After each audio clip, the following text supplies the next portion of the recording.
Hello, everybody, and welcome to Holman Stadium. We are minutes away from another FCBL game between the host Nashua Silver Knights and the visiting Seacoast Mavericks. I'm John Collins with Tom King. Tom, we must be around somewhere the midway point of the season. We're beyond that. It's 15 and 17. They've played 32 games. They're going to play 56, so they've got, no kidding, they got 24 left, John. Yep. And it's going to be a 24-game playoff for them because they are kind of on the outside, fringe outside, looking in at the playoffs right now. Point-wise, they're neck and neck with Worcester, and it's just not what they probably expected. And that's one of the things. They're 1 point behind Worcester for the final spot. So what's happened is basically with Nashua is the fact that they lead the league in free passes.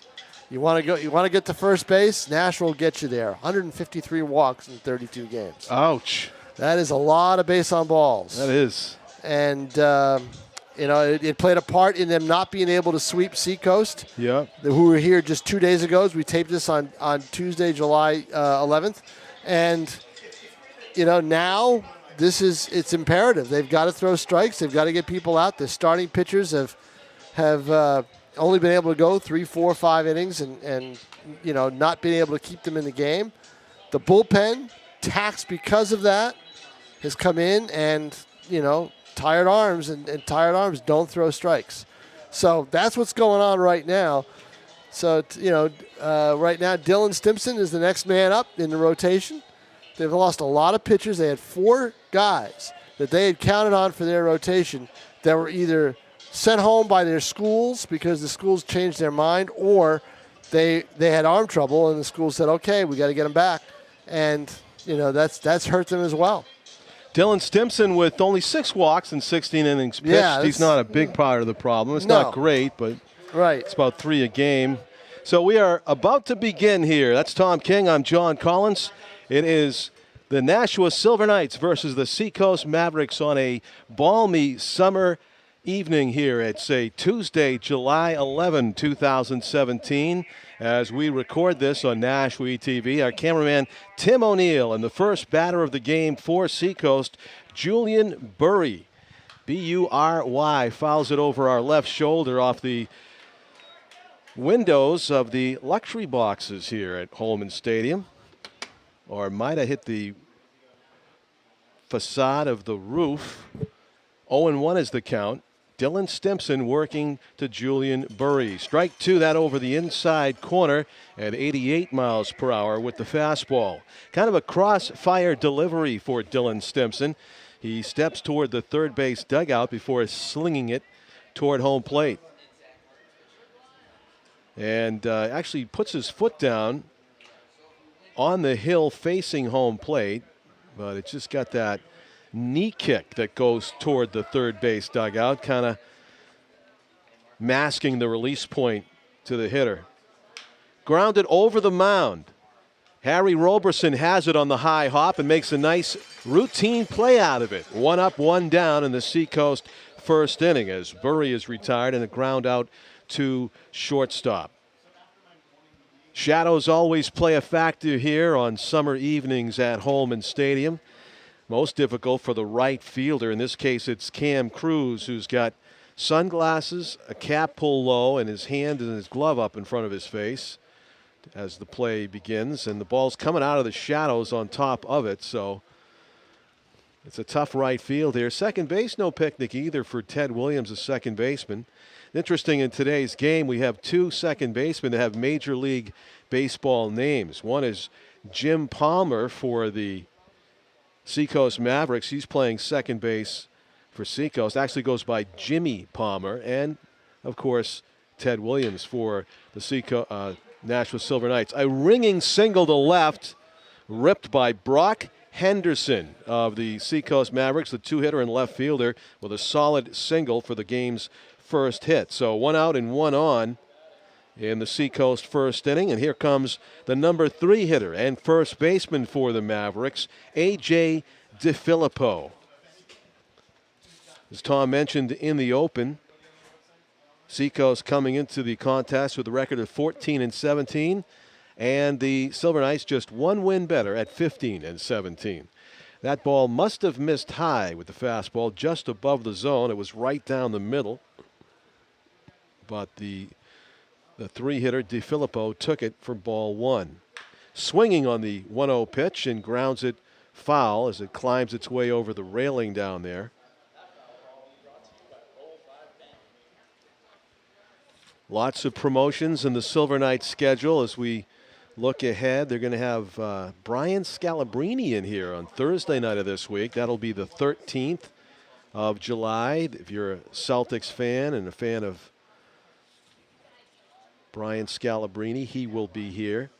A week from Thursday on the 20th, it's Bruins night with Rene Roncourt, the legendary anthem singer for the Bruins, and Jack Edwards,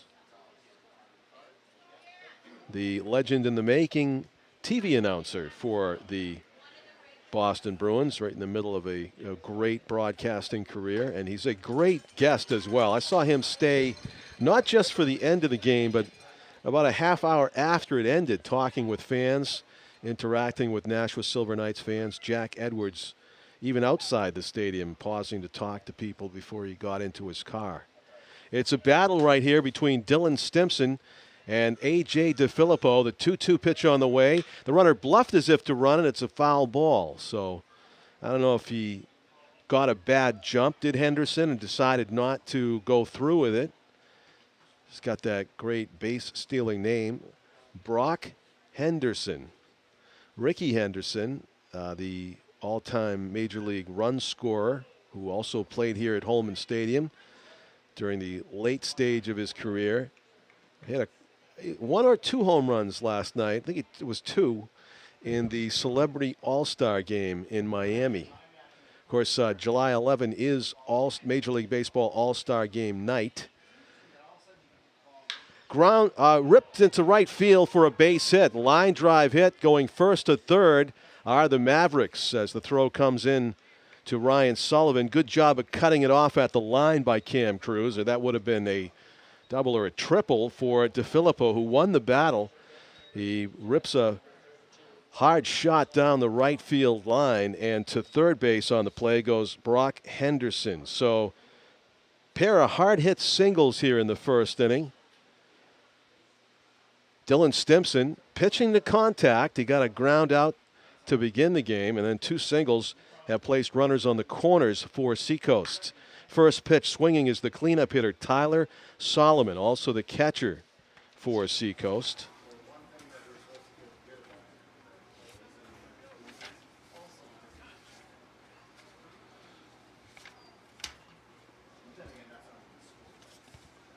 And getting a new baseball, Dylan Stimson, who's ahead in the count, 0-1. Tyler Solomon enters the game with a .273 average, takes one high, and it's 1-1. He does have 3 homers in 21 games, 65 at-bats, 17 hits for the big left-handed batter for Seacoast. The runner is picked off. The throw to second base is in time as Roberson puts down the tag between the lead foot of the base runner. It looked like DeFilippo actually beat the throw, but his slide wasn't good. He's kind of stuck in the mud, and his foot didn't reach all the way to the base, it appeared. He seemed to be pleading his case as he came off the field. He thought it was a balk, apparently. I think he thought it was a balk by Stimson, that is, if he had made a move toward the plate. And so the runner took off, and he's mystified that it wasn't called a balk. So that's 2 out. Good job by Stimson, who went right to Roberson with a perfect throw. No chance for Brock Henderson to score from third, as it was not a double steal. So Seacoast may have run themselves out of an inning here. 2-1 pitch, ground ball to the right side, a roller. Ted Williams up with an easy play, ends the inning. So the threat dies on a base running snafu by Seacoast, and we go to the bottom of the first. No score at Holman. It's the Mavericks versus the Nashua Silver Knights here on NashuaETV.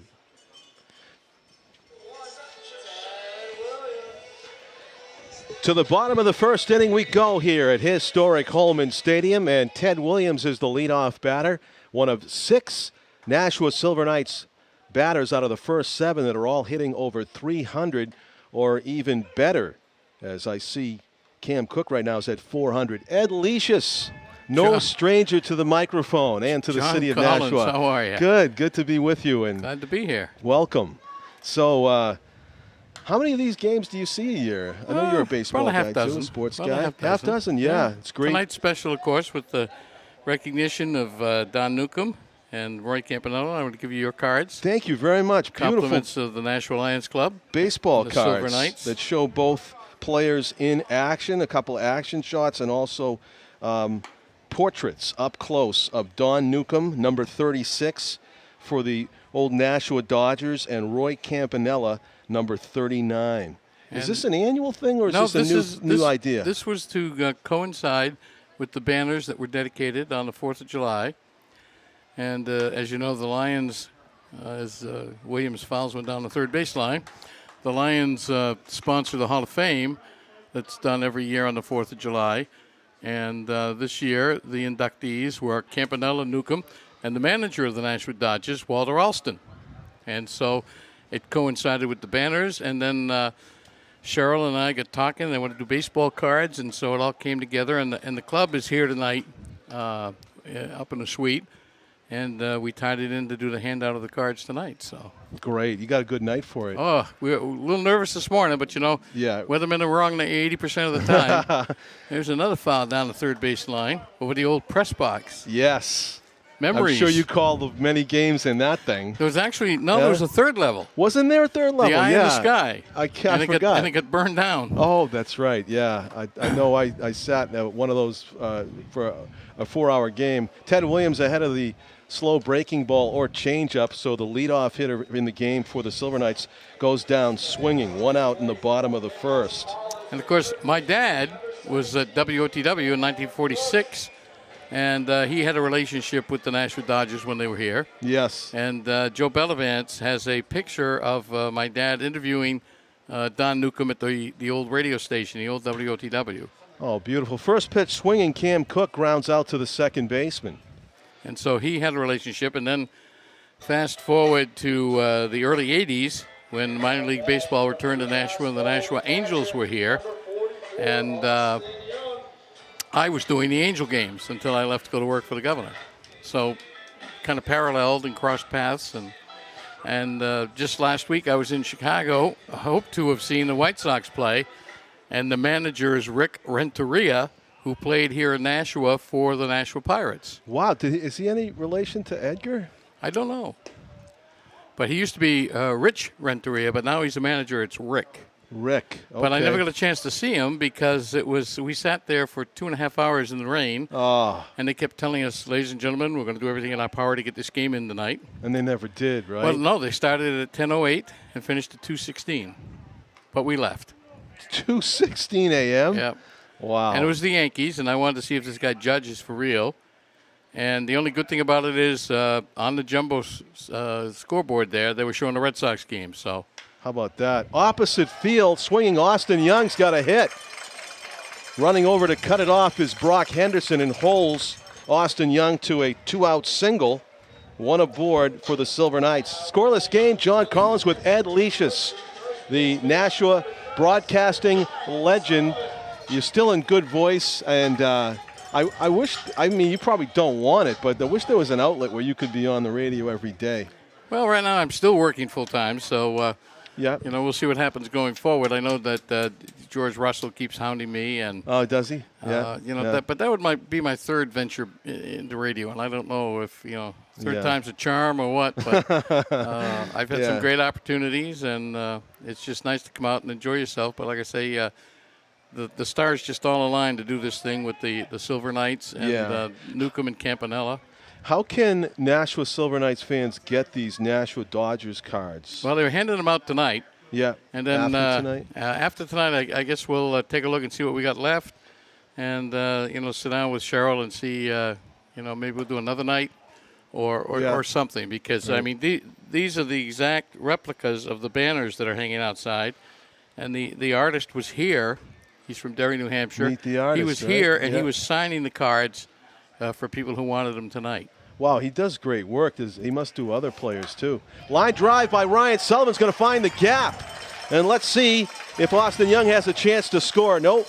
Good outfield play by Julian Burry, backed up by the center fielder, Chris Canios, and they hold Sullivan to a 2-out single. So first and third for the Silver Knights here in a scoreless game in the first inning. Chance to strike first, and it's Kyle Bonicki, the DH in tonight's game, who will bat with an RBI opportunity here. Runners on first and third.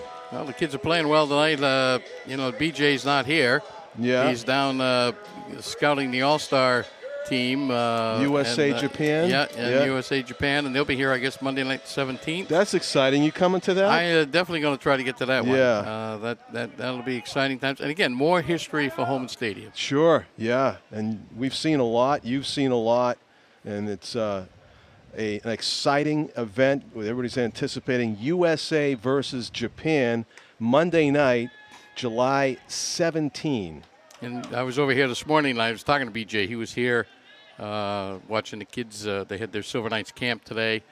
And we were reminiscing of the days when he played football and baseball here. Grounded over the mound and into center field for the game's first run. Kyle Bonicki gets the job done. 3 straight singles for the Silver Knights.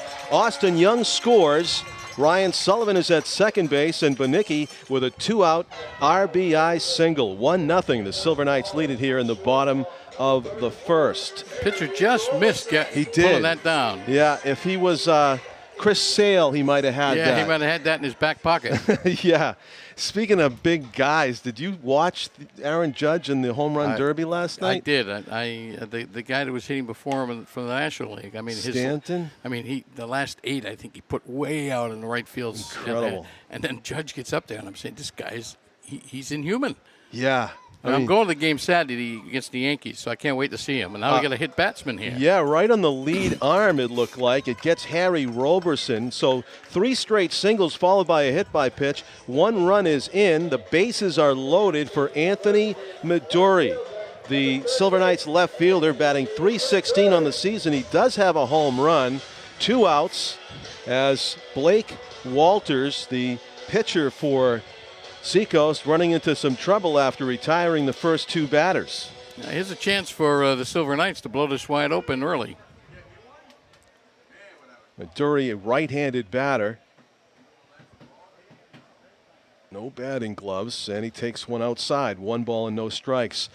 Just for fun, the 500-foot home run that both Stanton and Aaron Judge were hitting last night, just to see where that would be here in Nashua Holman Stadium. Strike on the inside corner, 1-1 on Midori. I got Google Maps out and got the measurements and everything. So you know that Babe Ruth field that's out there beyond left field. So if you're the second baseman and you take 2 steps into the outfield and turn around, you would catch it. That's how far it is. Wow. Ground ball right side. It's gloved by the first baseman, A.J. DeFilippo, to the first base. A pitcher covering, and a nice play gets Blake Walters out of the inning without any further damage. Nearly a 2-run single by Midori. He gets robbed. 1 run in. 7 batters came to the plate, and we go to the top of the second. 1-0. The Silver Knights lead it. John Collins with Ed Leishus between innings here at Holman Stadium. Filling in for Tom King. Yeah, the multimedia Tom King, who he's taking some photos right now for the Telegraph, and Ed Leishus. I was singing happy birthday now to Cheryl, the assistant GM. It's her birthday today. And she was afraid that the kids have been conspiring all day. They didn't know what they were going to do to her.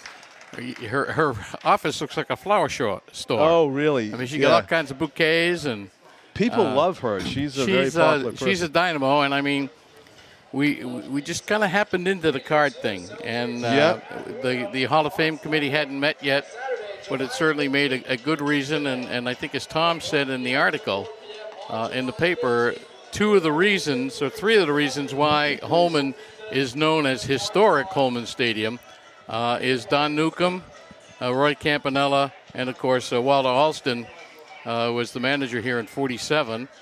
And all of this was happening while Jackie Robinson was breaking into the big leagues These folks were playing here in Nashua, and another sidelight to it is they stayed at what was then the Layton Hotel in Railroad Square, and that was owned by my family. So they stayed, Newcomb, Campanella, and several other players stayed there. Two prominent names in Nashua history. What Alan year was that Thomeier, about when they stayed? It was 46, 47. Dare I ask about the segregation and all that? That wasn't a problem. How about that? And that at the time was the primo hotel in Nashua. Layton. Walt Disney Crew, the Mickey Mouse Club. Well, you've got to be proud here. of that. Yeah, and two others who played later on the Dodgers, Alan Thomeier, former school board member, and Fred Guthers, who retired as a captain from the Nashua Police Department. Stephen Octave, the DH, reaches out and hooks one into left field for a line drive single. First pitch hitting. Octave or Octave, it's spelled the same way. First pitch swinging, and he gets a hit out of it. So it is the third hit of the game for Seacoast. Leadoff batter board here in the top of the second. And it is Sean Sullivan, the third baseman, hitting now for the Mavericks. Left-handed batter facing Dylan Stimson, who came into the game. Foul ball. Fouled off his foot, I think it was.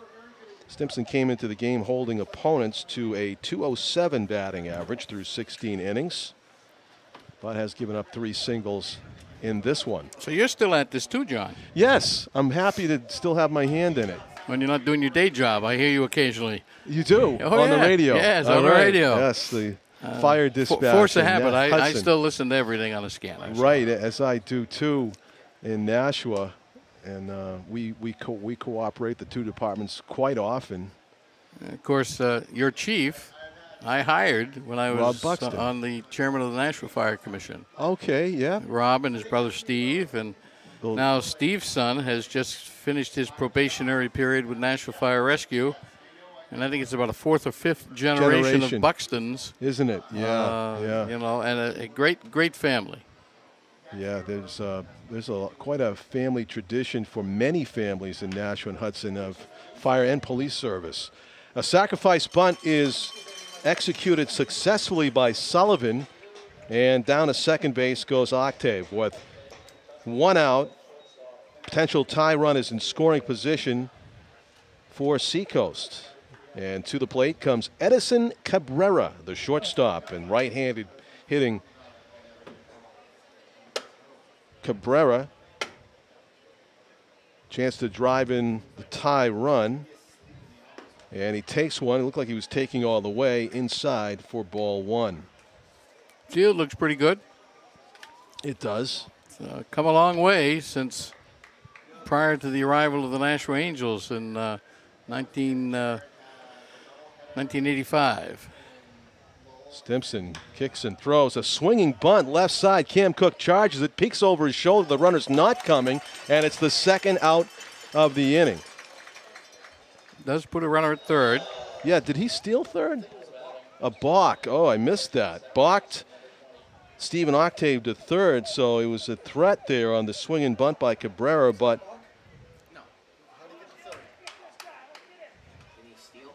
he must have stole on the pitcher. No, he walked over. Maybe it was a delayed steal. He caught me napping, I know that. Man on third with 2 outs, and it is Jimmy Palmer. Rips one to left, and this is going to tie the game. As it gets to the wall on 2 hops off the bricks, he's going to go for 2, and good speed for Palmer. He's in the second standing with a 2-out double. It's a 1-1 ball game. Well, how quickly things change. Yeah, he jumped all over that pitch. This is the first time I've had a chance to see the new scoreboard. It's beautiful. It is quite beautiful. PJ and I were talking today, behind that, all those trees weren't out there. That's where the football team used to practice, out behind. Oh, right. Where all the trees are and the American flag. And there used to be an old manual scoreboard, just like at Fenway. Oh, Cott Beverages was the scoreboard, and they had Cott. You'd stand, COTT? Yeah, you'd stand on a platform behind, you'd fill in, down, and then the only mechanical piece to it was the clock.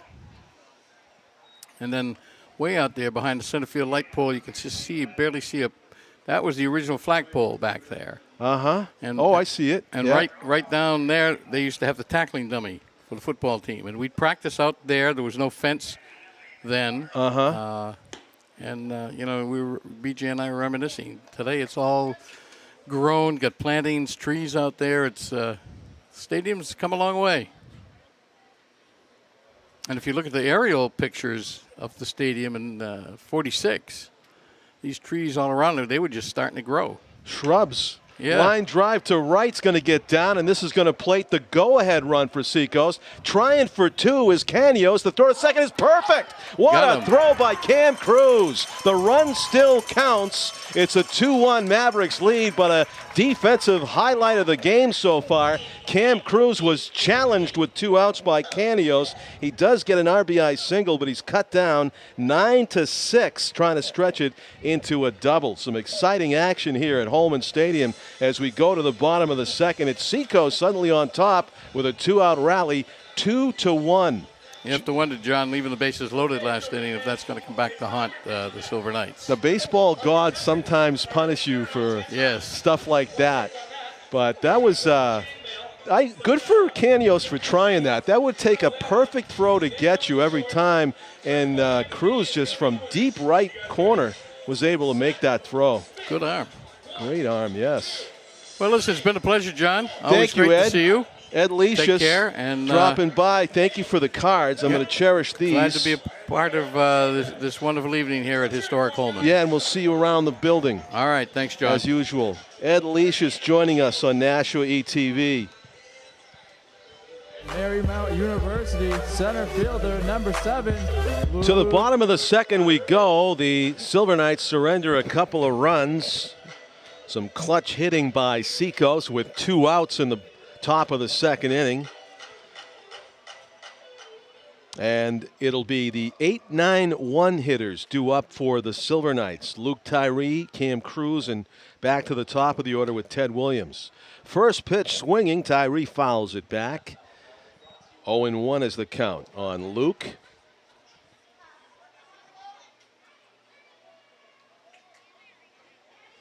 Chesterfield, Virginia resident, plays for Marymount University. Hits one to the second baseman. It was off the end of the bat. Didn't have quite enough juice behind it to get into the outfield. So Luke is retired. 1 up, 1 down, and Cam Cruz to bat now. Cam Cruz entering the game batting .247 through 31 games played. He does have 5 home runs. Second on the team in that category, 1 behind Brian Sullivan. Cruz also with a triple and 4 doubles. Bluffs as if to bunt.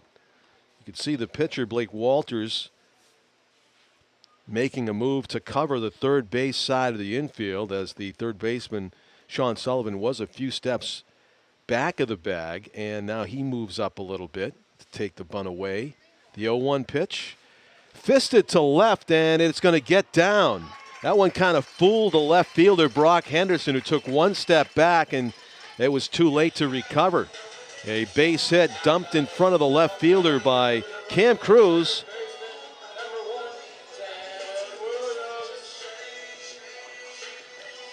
Ted Williams struck out in about an 8-pitch at bat, leading off the bottom of the first inning. Back up for the second time tonight.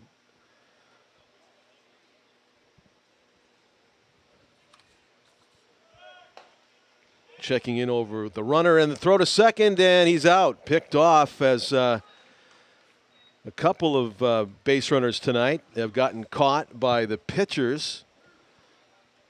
As Cruz tries to go on the first pitch, and Blake Walters able to pick him off, and it goes 1-3-6 on the putout, second out of the inning. So it's back to square one for the Silver Knights with 2 outs and nobody on base here, bottom 2. That one is low for ball 1. 1 ball and 1 strike, registered at 77 miles per hour. The side-arming right-hander, Blake Walters.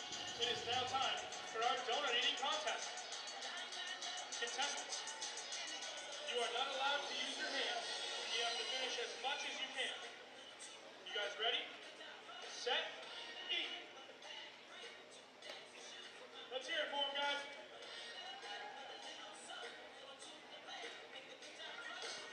You seem to have the hang of it here. Good stuff. How's Christopher doing?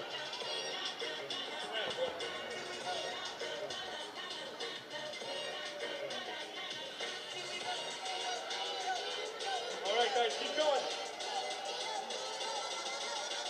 10, 9, 8, 7, 6, 5, 4, 3, 2, 1.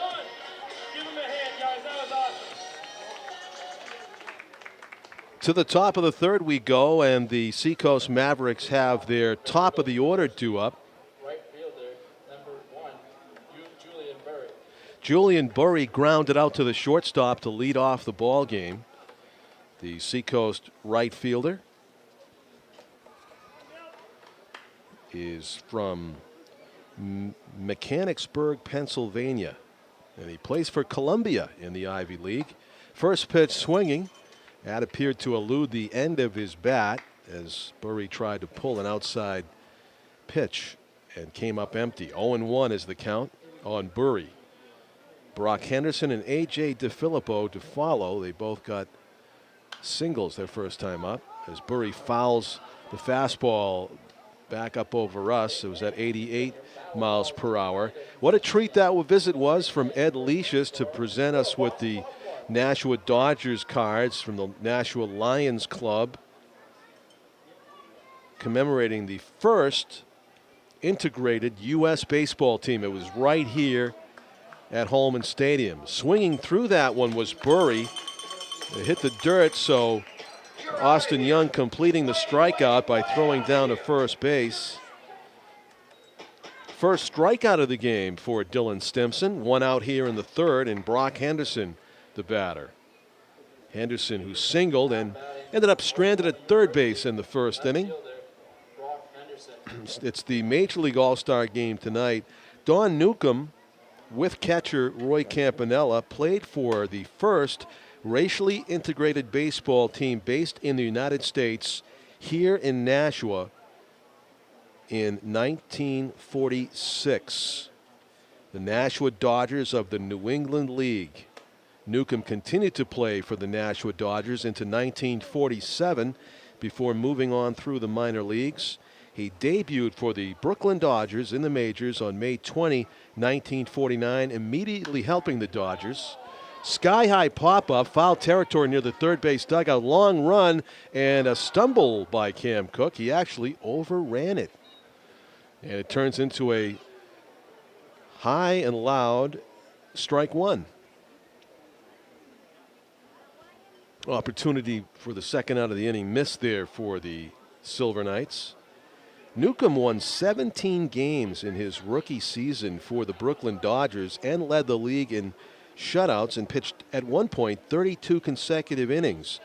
Newcomb was among the first 4 black players to be named to the All-Star team, along with teammates Jackie Robinson and Roy Campanella, also of the Nashua Dodgers, and Larry Doby of the Indians. Another high pop-up and another chance for Cam Cook. He's got this one. Nothing like getting to practice your pop-ups in foul territory and getting a second bite of the apples. Cam Cook doesn't make any mistake that time, and Brock Henderson is retired. 2 up and 2 down in the Seacoast third. To A.J. DeFilippo, who singled sharply his first time up. Sun still a factor for the right fielder Cam Cruz if he has to contend with a line drive of any sort here from DeFilippo. It could prove problematic.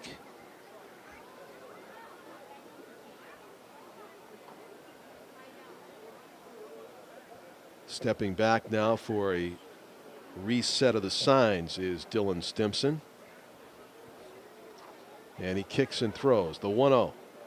Ripped hard to right. Another base hit to right field for DeFilippo. Takes a big turn, but he knows what kind of an arm Cruz has at this point and wisely stays at first base. Another 2-out hit for Seacoast. They've had 3 2-out hits now. That one coming with nobody on base, however. Tyler Solomon grounded out to second his first time up. The catcher, he had some of his equipment on before DeFilippo got that 2-out hit. Takes the shin guards off, and he'll bat with 2 outs here in the third. Tyler Solomon is he plays for Vanderbilt, 6'5", 230 pounds. Fills up that left-handed batter's box. Big swing, and he fouls it into the parking lot here at Holman. For a guy that's 6'5", he stands pretty close to the plate. He can reach halfway into the right-handed batter's box to get a pitch if he needed to. Setting up over the outside corner now, and that's high, even for Solomon, who bends backward. 1 ball and 1 strike. Maybe a little bit of an overthrow there by Stimson. See a guy of Solomon's size, you immediately start thinking about home runs. Let's see if he has any. Pitch ties him up, and it's going to be 1 ball and 2 strikes on Solomon. Seacoast Mavericks. You want to go take a walk? Tyler Solomon batting .273. No home run yet in 10 games played. 9 for 33. The 1-2. Grounded to the right side. Williams gobbles it up. 3 outs. No runs in the top of the third inning for Seacoast. They still own the lead, however, 2-1 as we go to the bottom of the third here on Nashua ETV. The Silver Knights have their 2, 3, 4 batters in the order due up here in the bottom of the third inning. Trying to make up the 1-run deficit. Cam Cook grounded out to the second baseman his first time up. 2 runs on 6 hits for Seacoast. Silver Knights have 4 hits and 1 run. They put together 3 straight hits and a hit by pitch in the first inning. The RBI by Kyle Bonicki, the DH, who is batting in the 5 spot in the order. And he may get up again here in this inning if one of the first 3 reaches. Line drive to right, sinking fast in front of the right fielder for a base hit for Cam Cook, leading off the third inning. Base runner aboard.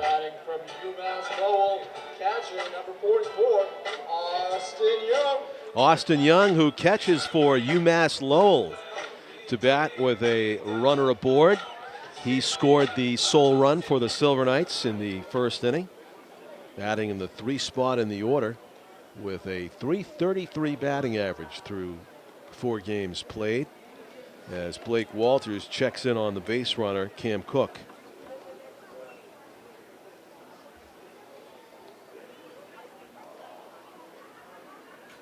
Austin Young does have a double in 12 at-bats along with 4 hits. Make it 5 for 13 now with 4 runs scored for Austin. Looks at ball 1 from the stretch position. Now Walters. Ground ball towards second baseman. Flips to second for 1 on to first. In time for the 4-6-3 twin killing. 2 out in the Silver Knights third. The leadoff hit erased. Up to the plate from Southern New Hampshire University, first baseman, number 37, Ryan Sullivan. Ryan Sullivan singled in the first inning. 1 for 1 in this one. And 3:15 entering the game. 28 games played for the Silver Knights' big first baseman. He has 6 home runs, one of which we saw here in a previous Nashua ETV broadcast, a game in which he rattled the ball off the wall a couple of times and hit one over. The 1-0 pitch. It's tied up. It's a slow roller. The third baseman cuts it off and fires it across in time for the third out of the inning. So the single to lead off the inning erased on the double play, followed by a ground out, and the minimum of 3 batters faced by Blake Walters as we go to the top of the fourth. Seacoast 2, the Silver Knights 1. You're watching NashuaETV on a beautiful Tuesday, July 11 at Historic Holman Stadium. To the top of the fourth inning we go. 2-1, Seacoast leads it. Stephen Octave is the leadoff batter for Seacoast here in the fourth, having singled and scored one of Seacoast's 2 runs in the game. His first time up.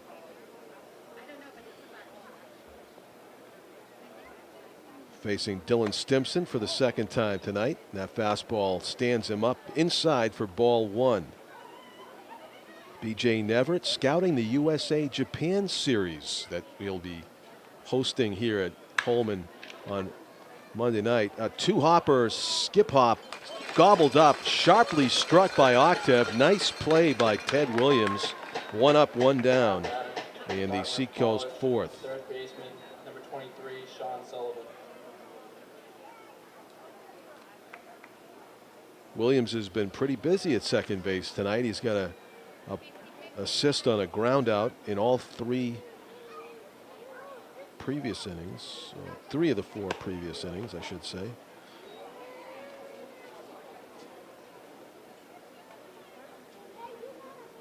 One of the putouts at second base was by the shortstop on the great throw by Cam Cruz in right field to nab Chris Canios, the number 9 hitter for Seacoast. Had a bid for a double, and he was gunned down from the right field corner by Cruz, throwing to the shortstop, Harry Roberson. Sean Sullivan, the Seacoast third baseman, sacrificed his first time up. Right now, he's looking like he might be 0 for 0 for the game with a sacrifice and a walk. A 3-0 pitch. Strike called. Generous strike call there with 3-0. Definitely a pitcher's pitch. Stimson took a lot off and barely caught the corner, the outside corner. The 3-1 pitch is on the way now to Sullivan. Takes it for ball 4. So the bugaboo for the Silver Knights with 153 walks, the statistic that Tom King cited before the game in 32 contests, averaging about 5 walks per game are the Silver Knights. That's the first one of this contest, however, surrendered by Stimson. Edwin Cabrera grounded out to third his first time up. The Seacoast shortstop batting with 1 out and 1 on here in the fourth. There goes the runner. No, he bluffs it, and it's a ground ball. Almost looked like a hit and run play. And for some reason, Sullivan stopped running 2 steps into what turned out to be a bluff.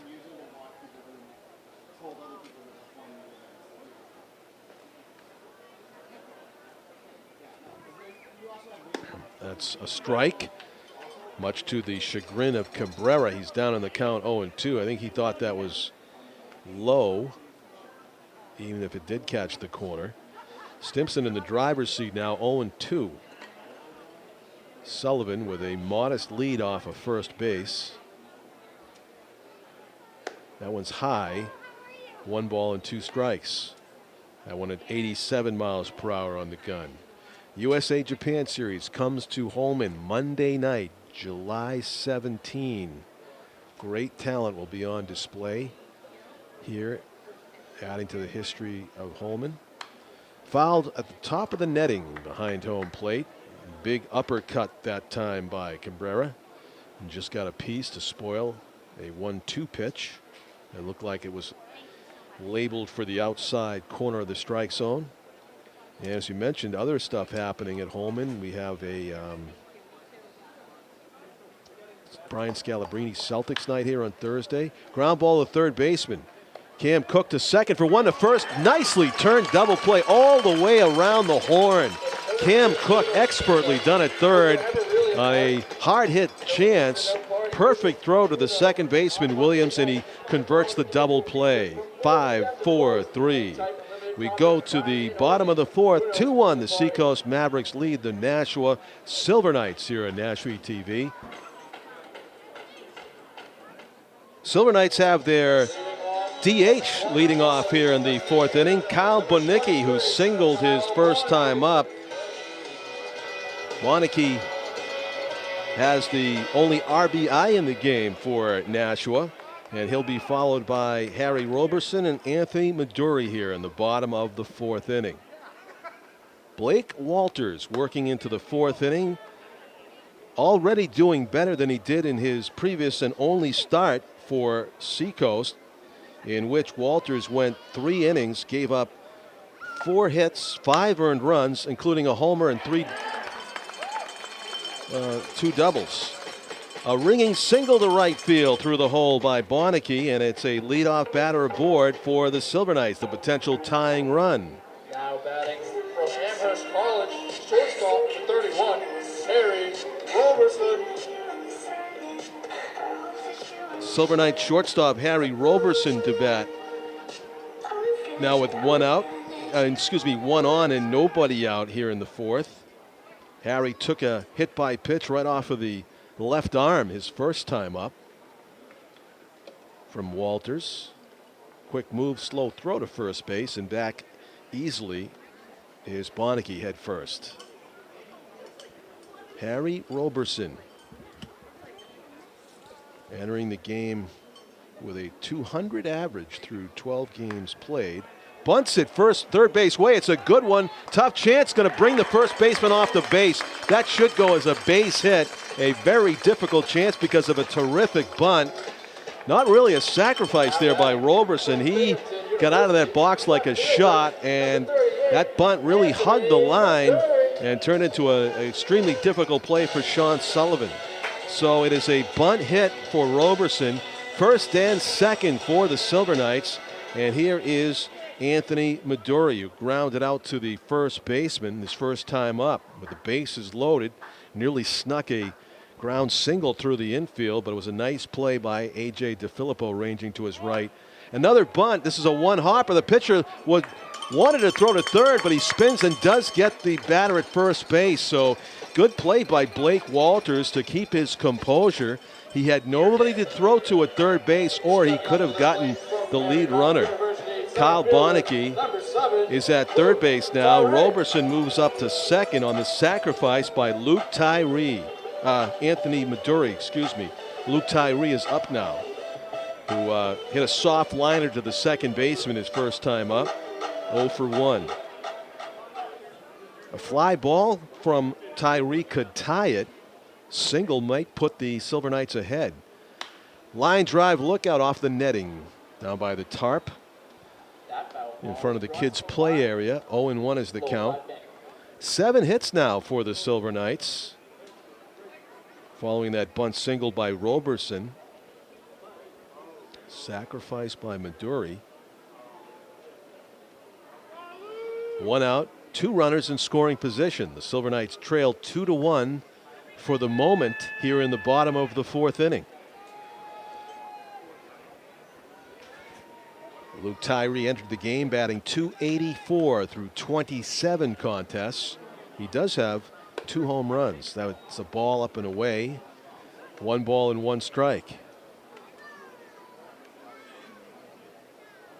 The Seacoast outfield playing Tyree straight away at all positions. Maybe a step toward left center is the center fielder, Caños. That one drifts inside. Kind of a frisbee slurve there from Walters. Nearly grazed the uniform chest of Luke Tyree. 2 balls and 1 strike.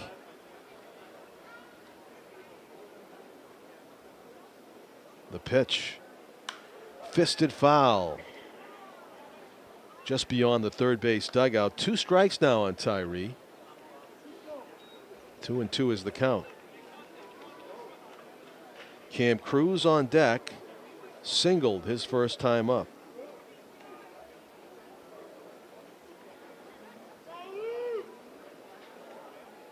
Roberson leading off a second. Bonicki off a third. The pitch inside. Full count on Luke Tyree. Another one of those sidearm slurves from Walters that drifted pretty close to the body of the hitter. Tyree watched it go by. 3 balls and 2 strikes. Let's see if Walters gives in here and grooves one. No, he threw it up and away, and it's a walk to fill the bases.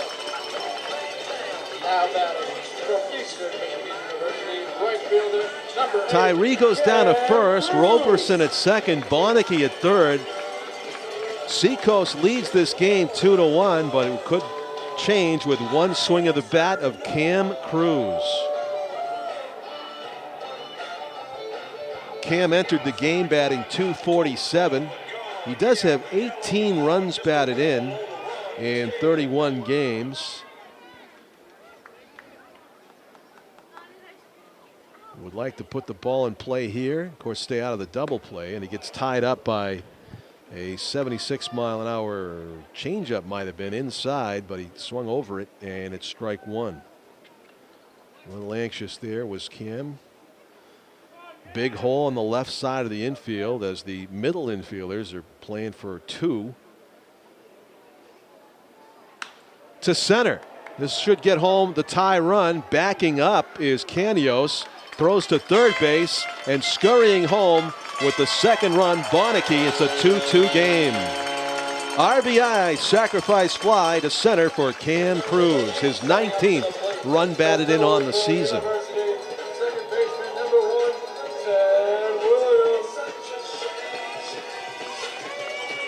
2-2 game, still 2 runners on base.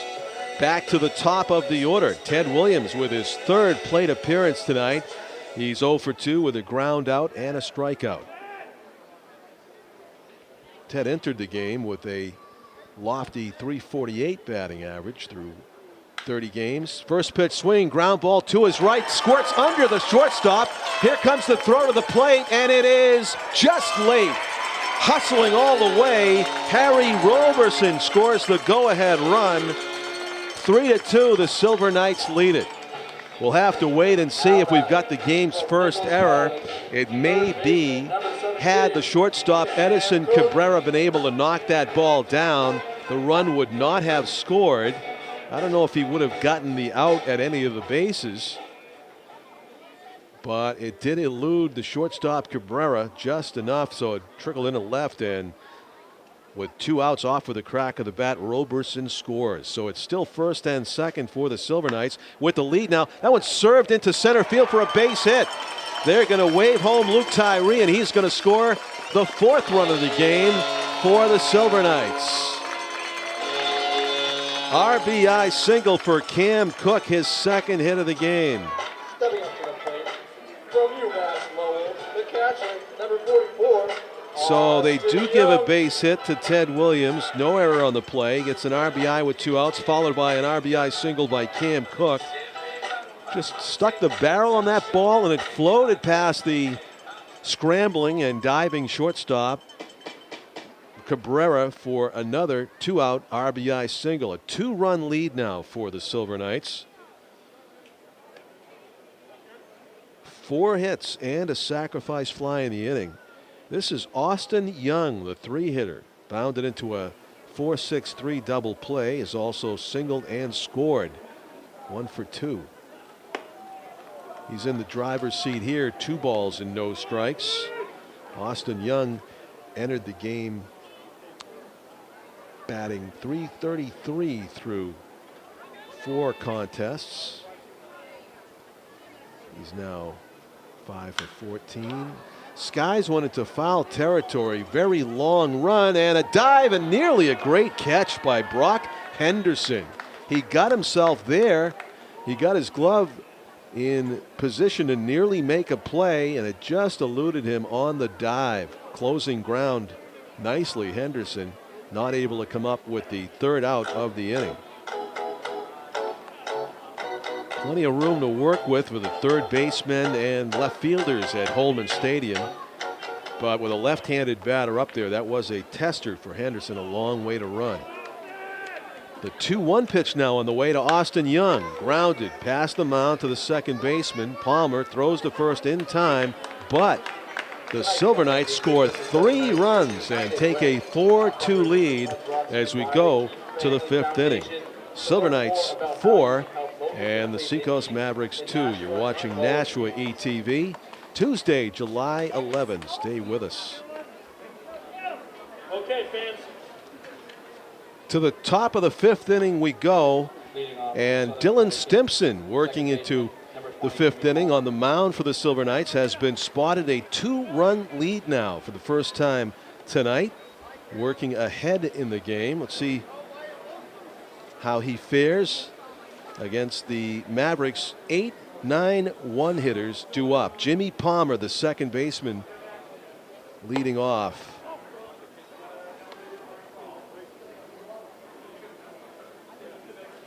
Takes ball 1 high. Palmer doubled and scored his first time up. On skip hop to the third baseman, and somehow Roberson recovers to throw out Palmer. 1 up, 1 down. That ball came up and hit him in the midsection. Didn't field it cleanly, but he kept it right in front of him.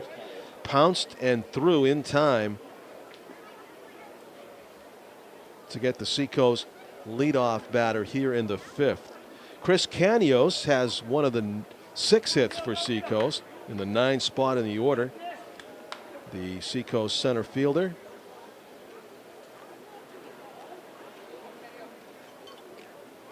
Entered the game batting .247. First pitch swinging, rocket to center, and it is caught. What a catch by Luke Tyree. Going straight back, timing his leap perfectly and snaring that one in what looked to be the top of the webbing of his outfielder's glove. Great catch by Luke Tyree on a rocket hit by Chris Canios, who's making a bid to move up in the batting order with those 2 plate appearances tonight. Gets robbed of extra bases there, and 2 outs in the inning. The leadoff batter, Julian Burry, the right fielder, has grounded out and struck out, bluffing as if to bunt. Didn't look like he was fully committed there, just making the infielders move as the curveball misses. 1 ball and no strikes.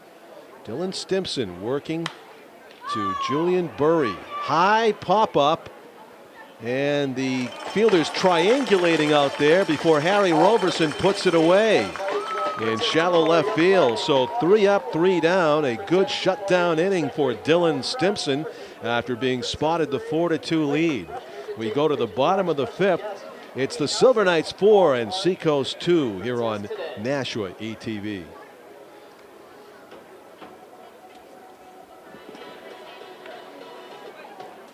In the bottom of the 5th inning, the Silver Knights will have their 4, 5, 6 hitters due up. Ryan Sullivan to lead off, has singled and grounded out in 2 plate appearances previous. Silver Knights trying to add to a 4-2 lead and add to a 9-hit total in this game. First pitch swinging, Sullivan skies it down the right field way in foul territory. The first baseman twisting and turning and making the catch, A.J. DeFilippo. 1 up, 1 pitch, 1 down in the Silver Knights 5th inning. From Florida University, designated hitter number 23, Kyle Bonneke. Kyle Bonneke's 2 for 2 in this game. He's got an RBI, a run scored, and 2 singles. Trying to start something with 1 out and nobody aboard. Pops it straight up over the plate, facing backwards, and the third baseman ends up calling for it. Sean Sullivan gloves it right in that strip of dirt between home plate and the mound. So the third baseman, who had to come the longest way, had a good angle on it, called everybody off. And 2 up, 2 pitches, 2 down here in the Silver Knights 5th inning. This is a situation where the unwritten rule in baseball is that after the first 2 batters swing at the first pitch and make outs, almost always the third batter up takes automatically. Let's see what Harry Roberson elects to do. He looked like he might have been willing to swing at that, but it was on the upper outer corner of the strike zone for strike one, and he elected to watch it go by. So it's 0-1. 3 strikes thrown. And that one is low.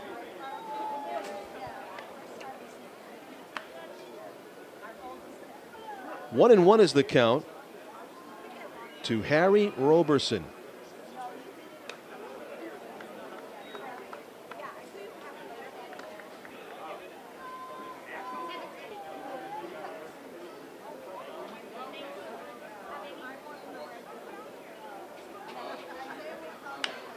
This is also skied over the infield. And the second baseman gloves it. So 3 batters, about 6 pitches, and 3 pop-ups. The Silver Knights go down in order in the 5th inning, and we played halfway through this one. Nashua leads Seacoast 4-2.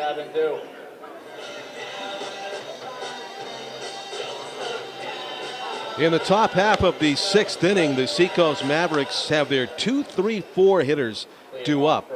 Seacoast trailing the host Nashua Silver Knights 4-2 here on a beautiful summer evening at Holman Stadium on a Tuesday, July 11. One of at least 3 home games the Silver Knights have this week.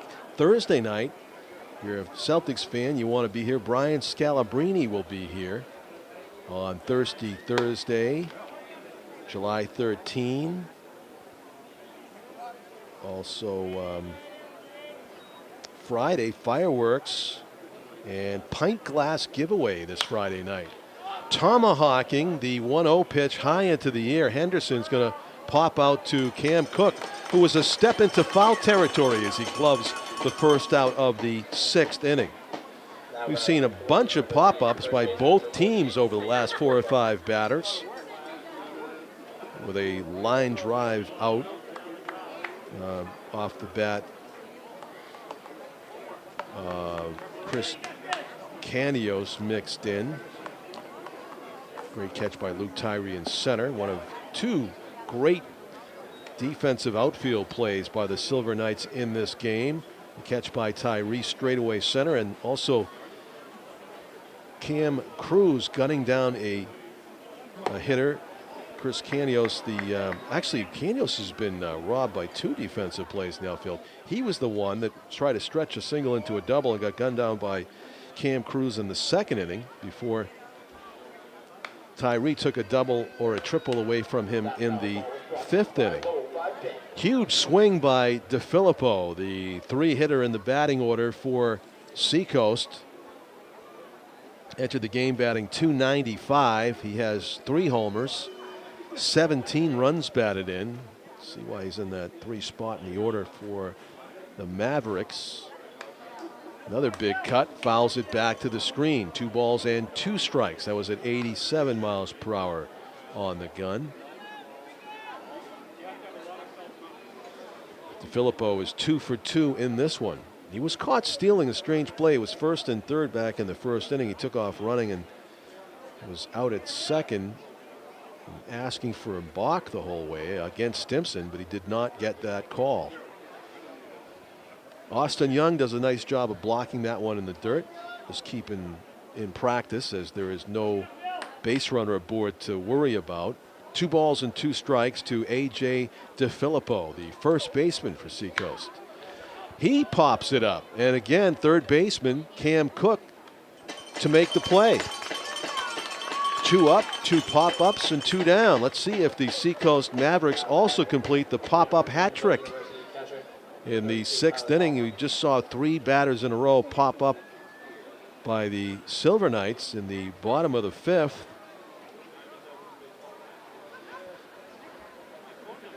Tyler Solomon has ground out to second twice tonight. The 6'5" catcher for Seacoast, trying to elevate one, no doubt this time.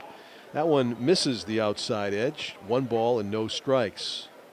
Stimson has thrown somewhere in the mid to high 80s with the fastball tonight. Maybe losing a little bit of gas. That was at 84 on the radar gun. Very high pop-up. This one's actually going to find the outfield, and running in is Maduri. Drift to his left. Not an easy play with this guy. He makes the catch.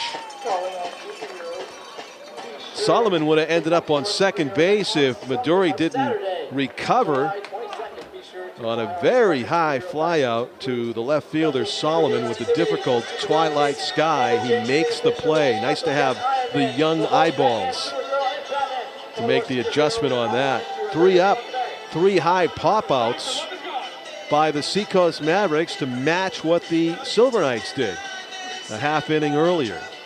4-2, Nashua leads Seacoast here on NashuaETV as we go to the bottom of the 6th.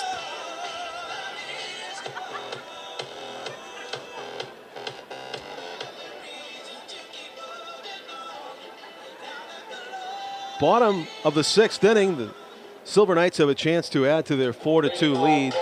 Both starting pitchers have been inning eaters for their teams tonight. Blake Walters, the starting pitcher for Seacoast, is still in there, working into the 6th inning. Dylan Stimson has worked 6 full already for the Silver Knights. Walters throws a slurve for strike 1 on Anthony Midori. The 7-8-9 hitters due up. A line drive out. No pop-up this time. Just a nice defensive play by the pitcher for Seacoast. The follow-through to the first base side helped Blake Walters in that instance as he followed through toward the first base line, and then he just dropped the left hand down with the glove on it, made the play, didn't even bounce.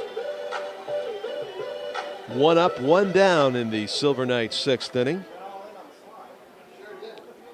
And Tyree first pitch swinging, skies it to center field, and running to his right, Chris Canios makes the catch. 2 outs quickly here in the 6th inning. That's a nice shot you had. That was let me see. That was, I'll tell you. You know what it is. That was the caught stealing. Yep. First inning, A.J. DeFilippo got tagged out by Roberson, right? And he was asking for a balk, I think, on that play. Did you notice when he was coming off the field? That's Nashua getting tagged out. Oh, that was Nashua getting tagged out? Yeah. Oh, okay, yeah. Yep. Yeah, another pickoff play. I have the Roberson. Oh, yeah, right. Oh, you do have the other one? I forgot Nashua also got gunned down at second base there on a pickoff play. Oh, that's another nice picture right there. Wow, you were right there. No, secret. Secret? Secret. I discovered it. The night before the 4th when I got to play at the plate. But Are you in the first on deck circle for the No, visiting there team? was just too much around it.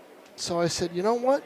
Let me email it to myself and put it on my phone and crop it on the phone and then email it back. Oh, okay. And it works. Yeah. You know, it works.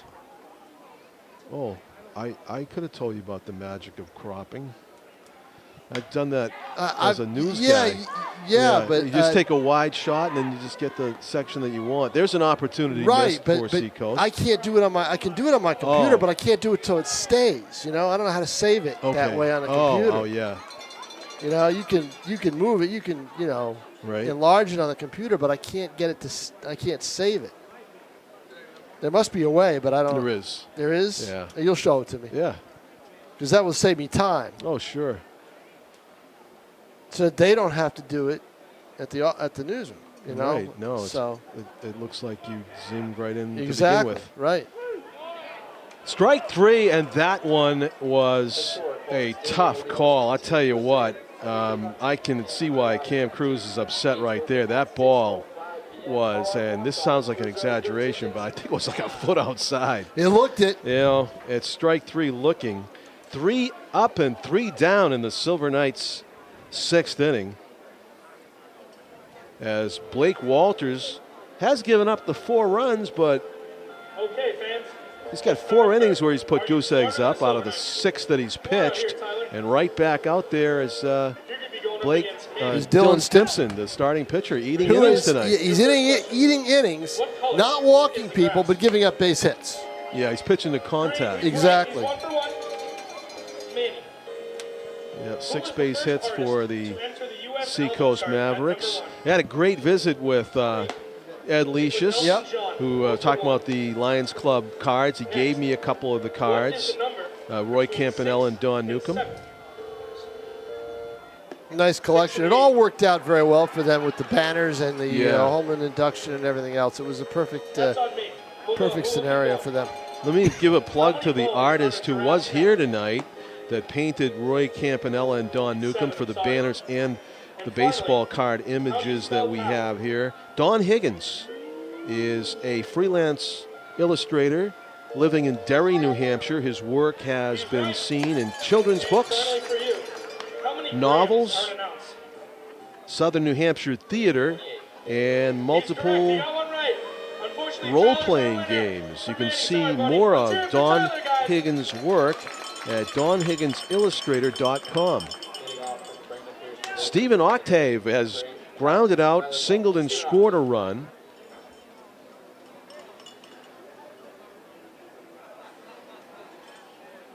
The DH for Seacoast. A lot of first pitch swinging tonight, and a lot of that. Sky balls. This one is the center fielder, Luke Tyree, calling for it. And if you're going to pitch to contact, that's what you're going to get. Is a lot of balls hitting the air. Turning Dylan Stimson into Greg Maddox tonight. Trying to get through the game on the minimum number of pitches thrown. One up, one pitch, one down in the Seacoast seventh. The main thing is, John, I don't think he's put a batter on base, has he? One walk. One walk. Yeah. And that's it. Yep. He walked Sean Sullivan in the fourth, and that's it. Not a lot of strikeouts, though, either. He's got 1 K through 6 1/3. Strike zone's fairly wide, too. The home plate umpire giving the pitcher the benefit of most of these calls. This one's down and in. 1 ball and 1 strike is the count on Sean Sullivan, who is officially 0 for 0 tonight. We just talked about the only walk issued. It was to this young man here, the third baseman, who is swinging on the 1-1, and he carves one foul off to the third base stands. 4-2. The Silver Knights lead it here in the top of the 7th inning. The Seacoast Mavericks batting. They scored both of their runs in the 2nd inning. And Stimson has been cruising along since. That one just missed the upper outer, and it's 2 balls and 2 strikes to Sullivan.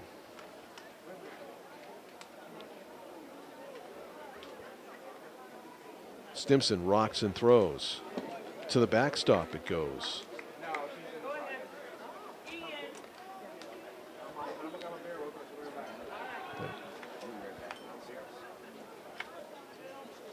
What is service you get? Ridiculous. What about you? Oh. You don't partake? Oh, No. yeah. Well, I could eat that. You could? Yeah, I could. You want one? No. All right. Cook my own food. Swung on and missed. Strike 3. Only the 2nd strikeout of the game for Dylan Stimson. But that's because he's not trying to blow it by anybody. He is not. He's Right. basically putting the ball over the plate. He's pitching. Right, exactly. This is what this team needed. Kyle Jackson's got to be very happy with Stimson's outing to this point. Edison Cabrera is 0 for 2. He is grounded out to third twice in 2 at-bats, and one of them turned into a well-executed 5-4-3 double play. Cam Cook, as sure-handed as they come over there at third base. In fact, it was a shock to see him overrun a pop-up in front of the dugout earlier tonight. He immediately made amends. On the next pitch, it was a pop-out to Cam Cook in foul territory, as he got 2 bites of the apple.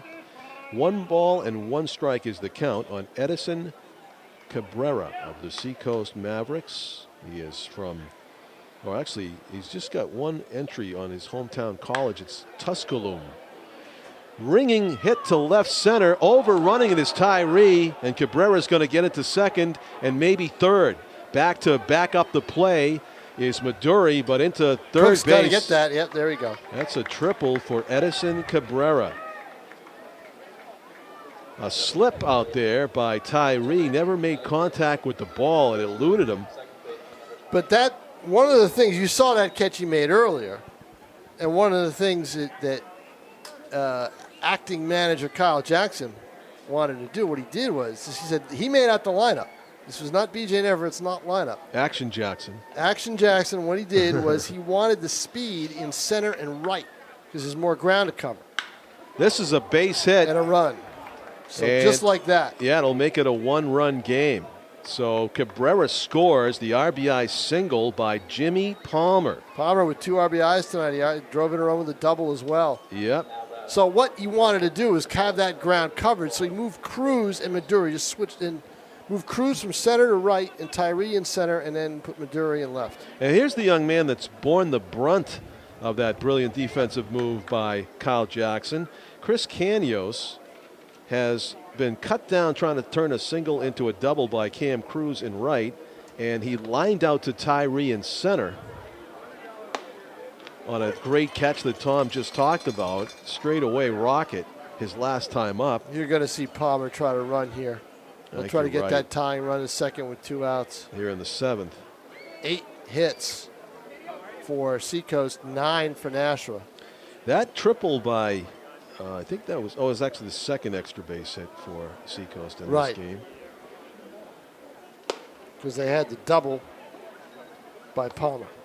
You know, it's a generous strike zone, but not when you're talking up in the zone. I don't think our home plate umpire has awarded anything. No, he hasn't above the belt, awarded anything above the belt, but Stimson's been up there. Yeah. And that's where he's gotten hit.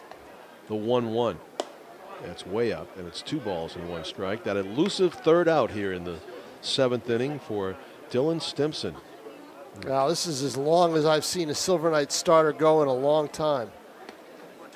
4-3 is the score. As Tom mentioned, the runner at first representing the tying run has not shown any signs of trying to steal yet, though. He's Jimmy not Palmer. taking a big lead. Yeah. Figure he'd take another half to a full step and lean. That one Probably missed the outside because Stimson is behind the hitter. And they're going to try to buy some time to get the reliever warmed up. A 3-1 count.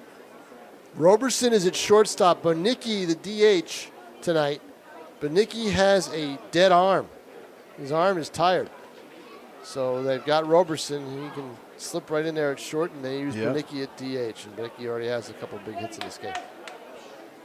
The 3-1 pitch is high. Ball 4. So now that runner is down to second base. Anyway. One way or the other. Yeah, so 2 outs. Julian Burry, the lead batter in the order for Seacoast, is 0-for-3 tonight. Pop out, ground out, and strikeout. And here comes Kyle Jackson, the acting manager and pitching coach of the Silver Knights. Gotta make the change now. Appears to be about to take Dylan Stimson out of the game after 6 2/3 innings pitched.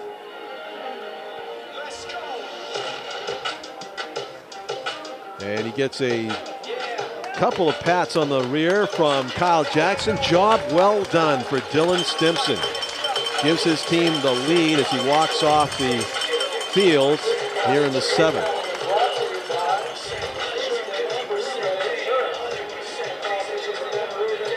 Still could stand to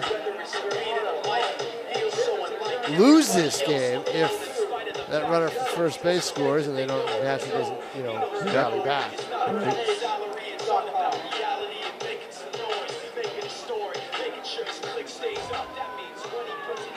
Lots of exciting action on tap for the Silver Knights in the coming weeks, including this Thursday, July 13. Brian Scalabrine will be here of the Celtics. Friday night fireworks and a pint glass giveaway. Monday, USA Japan. That's the second one. The second glass giveaway. You got one of those? Yeah, I got one of those. Silver Knights pint glass? Yeah. So, USA Japan, Tom, is less than a week away. Yes, excited? It is. It's going to be a good game. Anybody local in that game? No Team USA players that I know of that are local. Number 26, Colin Duffley. Colin Duffley, who has joined this team from last year, came in and he's on an innings restriction, so he had to wait to join the team this season. He'll be in here. As far as the only possible guy that we have a connection to for Team USA would have been Sean Mooney, who pitched here last year for the Silver Knights, but I understand he's not on the team anymore. Okay. So it might be due to they shut him down with his arm, but I'm not sure. That's it.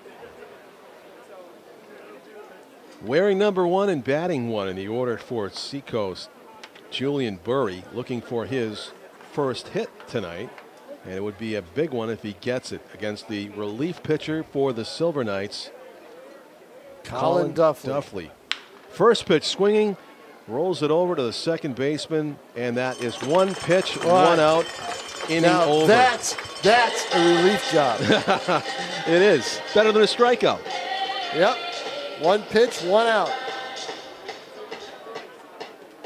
So for the fans watching, thinking about going to Monday night's game, what does USA-Japan mean? Like, where do these players come from?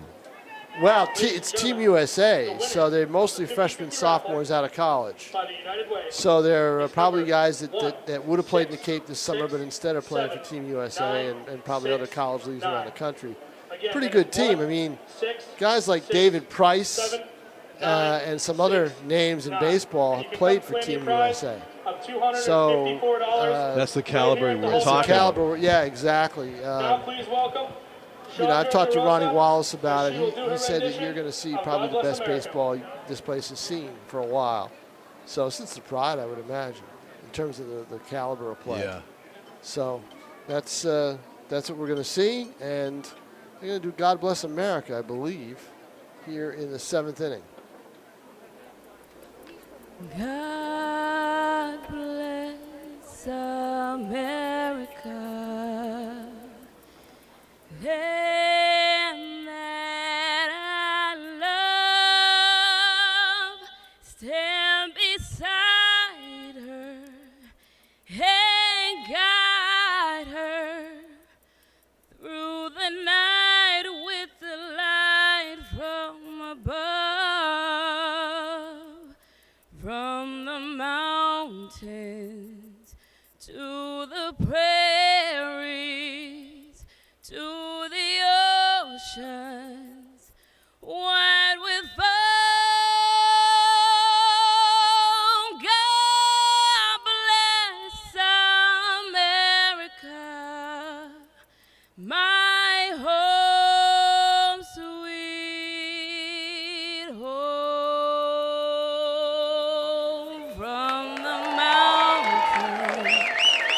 to the prairies to the oceans, wide with foam.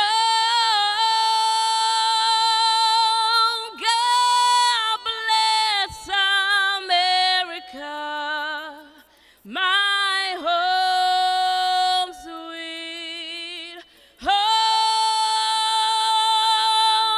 God bless America, my home sweet home.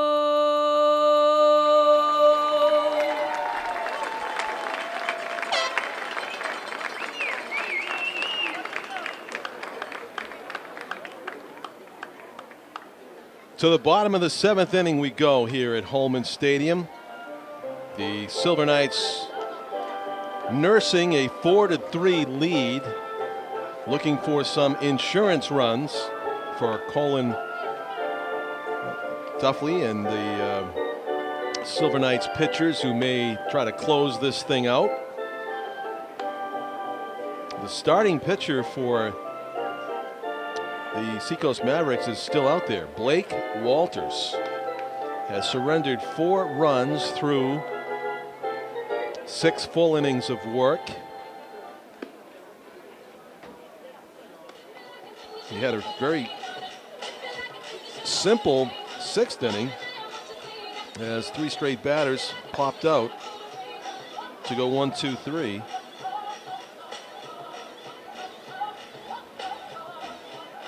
Oh, excuse me, that was the 5th inning, and also the Silver Knights went down in order in the 6th. The line drive, fly out, and strikeout. So Walters has retired 6 straight Silver Knight batters, the 4 through 9 hitters. Back to the top of the order we go. Ted Williams, Cam Cook, and Austin Young due up here in the 7th inning. Number 1, Ted Williams.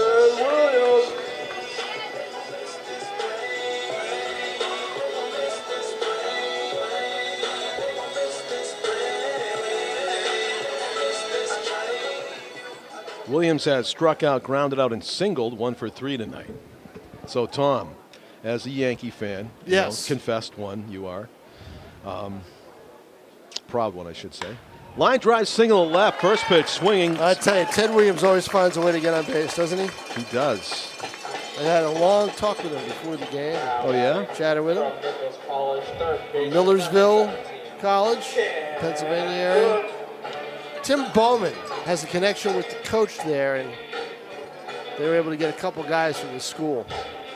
So, well, he's got an on-base percentage now of about .450. It was at .444 entering this game, right, and he's been on base 2 out of 4 times with 2 hits. Getting on base is his game. His grandparents are here tonight. So his grandparents, yes, that's a treat.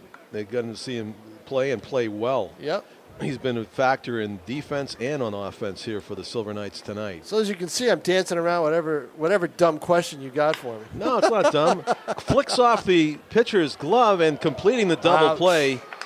It's going to go 1-6-3 actually, as the pitcher got a piece of that. That's a Edison tough Cabrera. one. Yeah.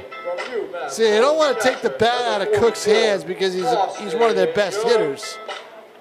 But they might try to think now if they get lead on with the double plays. It's the third one by Seacoast or second? It's the second one by Seacoast. Second one. Second one. Yeah. It's late in the game. They can use the insurance run. Austin Young, who's up right now, was victimized in the 3rd inning, right. 4-6-3. So I just want to say, how thrilled are you to know that you got Aaron Judge on your team for, I don't know, the next 20 years or whatever he's well, who play. knows? I mean, yeah, who knows? Who knows with this guy? Yeah, I mean, what a juggernaut he is. And last night, you saw the home run derby? I saw the end of it. I turned it on just in time to see the semifinal and the final. Well, you missed a treat in the middle. Sizzling ground ball gets past the dive of Jimmy Palmer. See, the way this middle of the order is hitting. Yeah. Second hit of the game for Austin Young. He's 2 for 4. Yeah, you hate to waste that lead off hit. Yeah. You really do. But that's baseball. It is. But, Judge and when he came up last year, he homered, I think, his first game or whatever. But then he was swinging at everything and hit 179. When he was here last year. So they didn't know, John. They knew they had a prospect, but they didn't know they had a stud. A superstar, a potential superstar, a Trout. They didn't know that. Okay, he did not show this in the minor leagues. He showed talent, but nothing like this. So, and I think the reason he's doing what he's doing is there's a few reasons. One, he obviously worked in the offseason on his hitting in terms of what to swing at and what not to swing at. He has several 3-2 counts during the year. I mean, he is good for at least 1 or 2 a game, a full count. So he takes a lot of pitches and he sees the ball much better. So that's one of the reasons he's doing what he's doing, and he's got the power. Yeah. 2, the ball's juiced. There's no doubt about it. Right, it is with the propensity for homers in baseball today. The ball is juiced again. He hit the roof of the Marlins Stadium last night. I didn't even know that was possible. So that's one. That's another reason, and. I forget what the third is. I mean, I just think that, I think 2 in the major leagues, he's seeing better pitches. He's seeing fastballs that People are probably challenging him. Yeah, they're fastballs that are probably 3 or 4 miles an hour faster than what he saw in AAA, and he's ball's carrying, and you're right. People are challenging him. They won't pitch to him in the second half of the season. I guarantee you that. He'll have to, but he'll hit the ball the other way. He will. He'll hit the ball the other way. He will go the opposite way. He's not a straight pull hitter. No, he was doing that last night. He just occasionally throw one into the right field stands in Marlins Park. And now the game is on as we tape this. And, I wrote about it today. I write about it almost every year. But today it was, it's back to being it was always Spectacle. an exhibition game, and I don't think the players played it any differently. Regardless, I think the managers managed it differently. But interleague play has wiped out the All-Star game. Yeah, it really has. And I think that they do, I think that what baseball did in moving the Astros over and trying to get the even number of teams in each league, and then it ended up with the scheduling that they had an interleague game. Yeah, they could even go night. east-west at this point. It doesn't even matter, National League, American League, I wish they wouldn't. They could do that in a series. I can see that someday in baseball in the series, crossovers in the playoffs, Really? I can, yeah. Sacrilege. Because I know it, but you know what? The identity of one league and another, the DH is really the only different thing now. And because I think what baseball should have done with interleague play is stick with what they did early with it. A couple of weekends in May, a couple of weeks in May, and that's it. I may interject. You talked about 3-2 counts and home run hitters. And we got one. The lead home run hitter on the Silver Knights has a 3-2 count with 2 outs and a runner at first base. Coming off a bad back. He didn't play in the second game against Seacoast the other day because of a back injury. Ryan Sullivan awaiting the delivery, rips it inside the line, gloved by Sean Sullivan. Maybe too high, it comes down. Great play at first by DeFilippo. Tough one. But John, in the first game, he homered in the first game, but at the end of the first game, and I think the 8th inning, he couldn't run to first base. He barely ran. You said, why isn't he running this ball out? It was a ground ball or whatever, but it was his back. He didn't play in the second game. Oh. So 2 days later, they get that day off yesterday, and now they're back here. But clinging to a 1-run lead as we go into the top of the 8th. But that's my feeling on Judge. Look, he's 6'7". When you're that big in baseball, that can work against you a lot of times.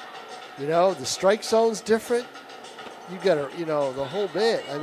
It's tough for a guy that's that size sometimes to play this game. So he's overcome a lot, and he's very quiet about it the whole bit. Yeah. This is. He's from the Derek Jeter School of Media Interaction. Yeah, I think he's been good. I think he's, I think he's learned a little bit or whatever. I think he's been taught that, and I think that may be his style anyway. I think that, Aaron Judge is he knows he's a rookie, so he knows he's to be seen and not heard. Yeah. And that's the approach he takes.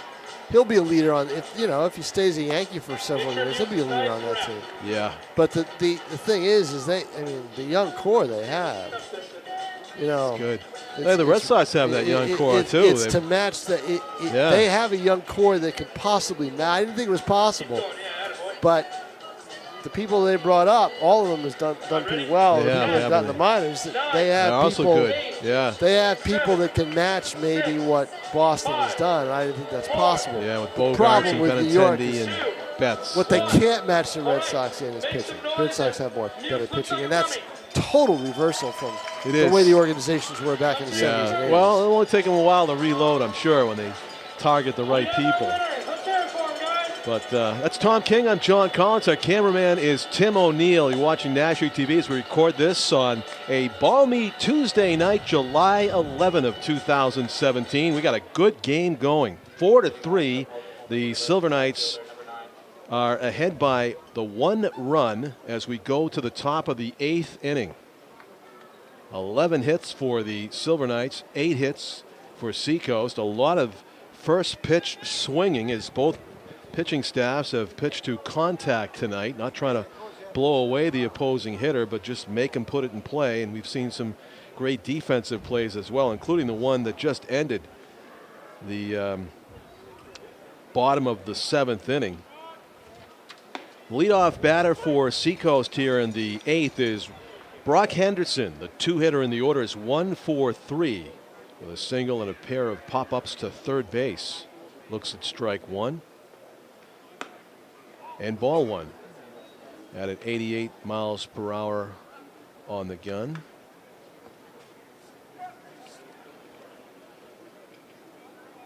Colin Duffley threw 1 pitch and retired the side in the Roberson appearance. didn't quite have the range to get that.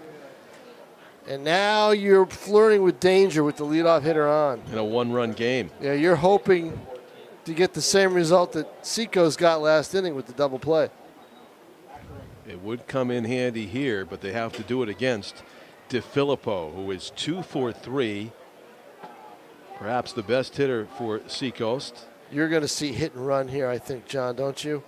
He's going to try to bunt. Pull it back and take ball 1. I don't think you want to do that with your best hitter, do you? No, I don't. No, I don't either. There's a big hole on the right side. I mean, look at it. If you pull a ground ball with the first baseman holding the runner. He's 2 for 3 in this game.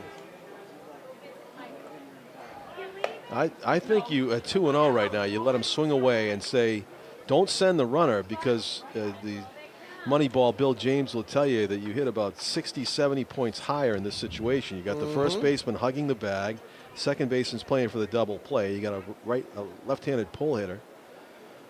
Big hole on the right side. He's going to bunt anyway, takes a strike, and that was a generous strike call.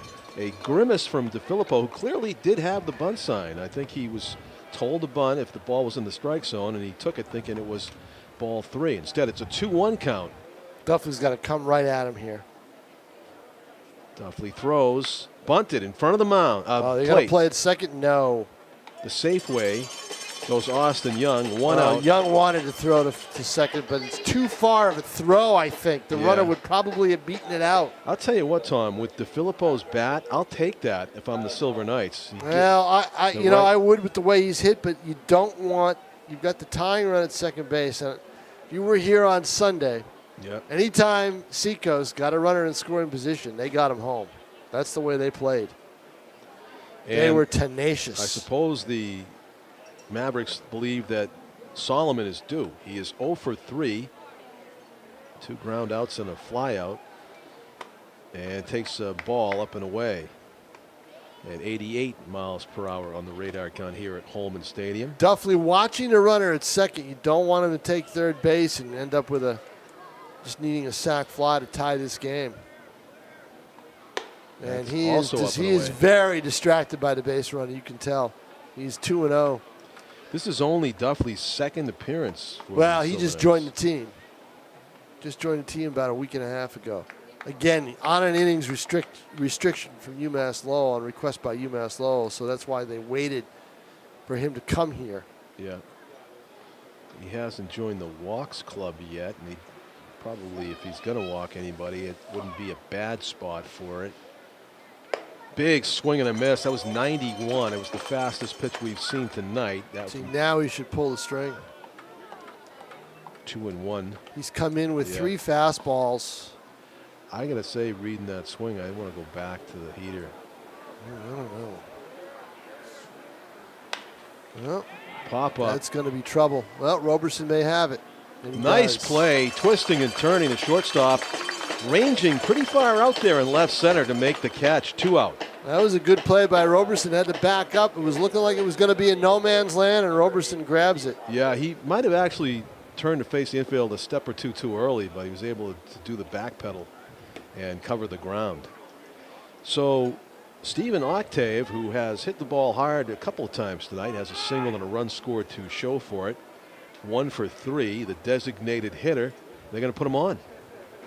And they don't have the thing, the four pitch thing? You just send him down? Evidently not. Wow, why not? But that pitch looked almost good. Was it? Yeah, it was close to the zone. It was. That's dangerous because look at the right side. You just poke it through. Oh, that was hittable. No, the other pitch was too. You were looking at me and you missed it. The other pitch was too. I don't know what they're doing here. Yeah, that's not a pitch out. No, this is not what you want. You know? There we go. That's more like it. Yeah, it's even. Yeah, it is. But it's reachable. You know, I think Duffley's wants to be. He doesn't want to throw a wild pitch. What I'm referring to is the major leagues now have the thing. You can just tell the umpire, "Hey, we want to put him on," and you don't have to do this anymore. Well, like this. See, that's what happens. Oh, and you got to be careful with this. That was a block with his left instep, I think, by Austin Young. Good play Young. by Austin Young. Another who catches Duffley at UMass Lowell. Oh, right. Yeah. And Duffley looked very uncomfortable with that. He loves that new rule, I think, if they just put it in, where you don't have to throw the 4 balls for the intentional walk. They'll probably make that rule change.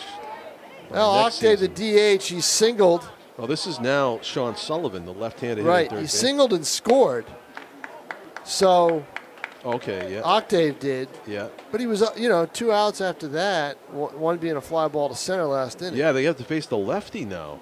Yeah, this is curious strategy by acting manager Kyle Jackson. We'll see if it works with Sullivan. Well, 2-0. Sullivan in the driver's seat here. He struck out, sacrificed and walked tonight. Officially 0 for 1. The 2-0 pitch from Colin Duffley to Sean Sullivan, and he got tied up. Him. Yeah, tied him up. I think the intentional walk through through Duffley completely off mechanically. I think it did. Yeah, well, maybe he recovered it. Now he's got to come back and pitch. Can't fall behind 3-1. The 2-1 pitch on the way. 3 balls and 1 strike. First of all, you're putting the go-ahead run on base with the intentional walk. 3 balls, 1 strike, 2 out, a 4-3 lead for Silver Knights. Now bases loaded.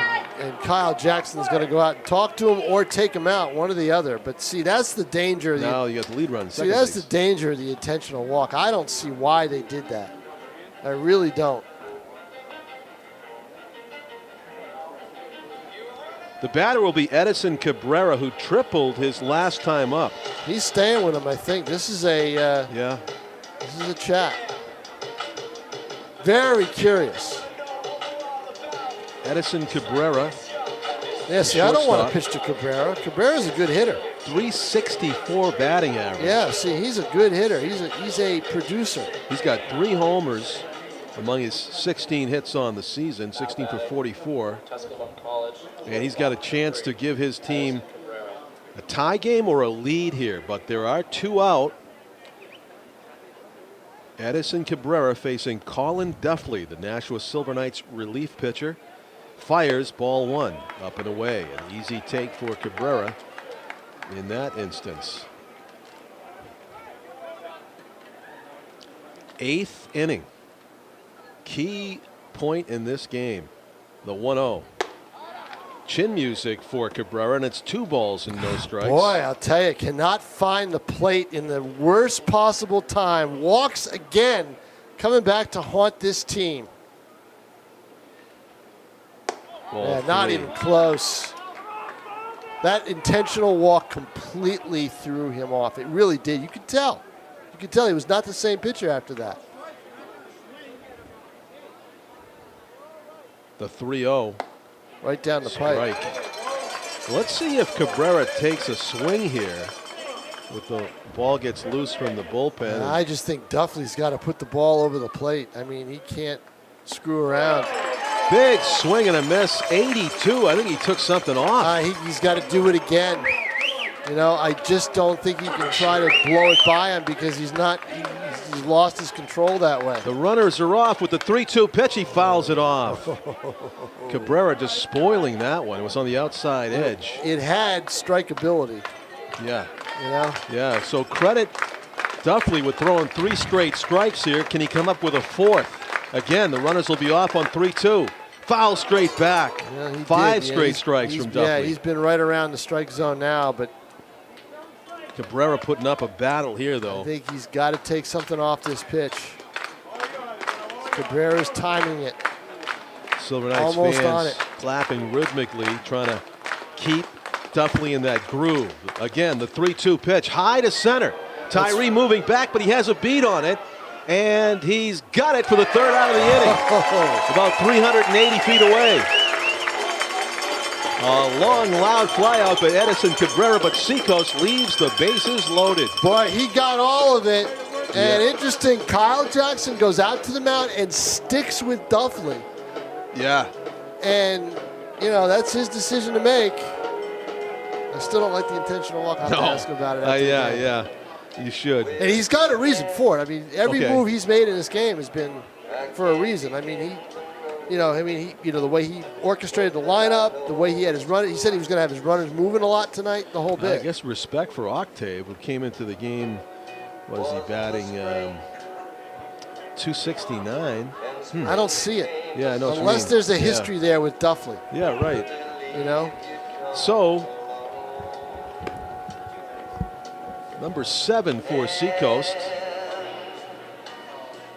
Danger Guevara. His first name is Danger.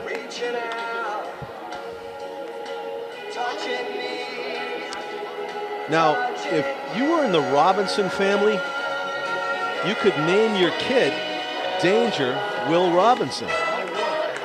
I have to talk to Tim O'Neill because Tom King just abandoned me. But I didn't even know that you could use the word danger as a first name.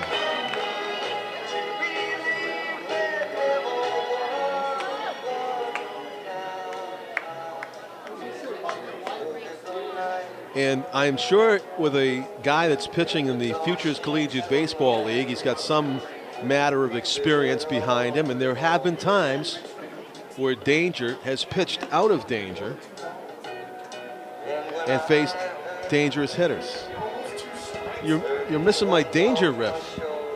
The relief pitcher is Danger Guevara. Yeah, Danger Guevara got the win the other day. He got the win. Yeah, he was dangerous. He knew that was coming. Yeah. He got the win in the second game. It's not a bad pitcher. No. They scored a run off him to tie it, but then he shut him down in the 7th and 8th. Because they had the doubleheader on Sunday, and they were close to home run derby, John. They were getting people ready in the batting cage for it. Because it was 6-6 after 7 innings, and it was a doubleheader, so that was the only one extra inning was the 8th. But Seacoast scored 4 runs in the top of the 8th. Well, after 2 were out and nobody on.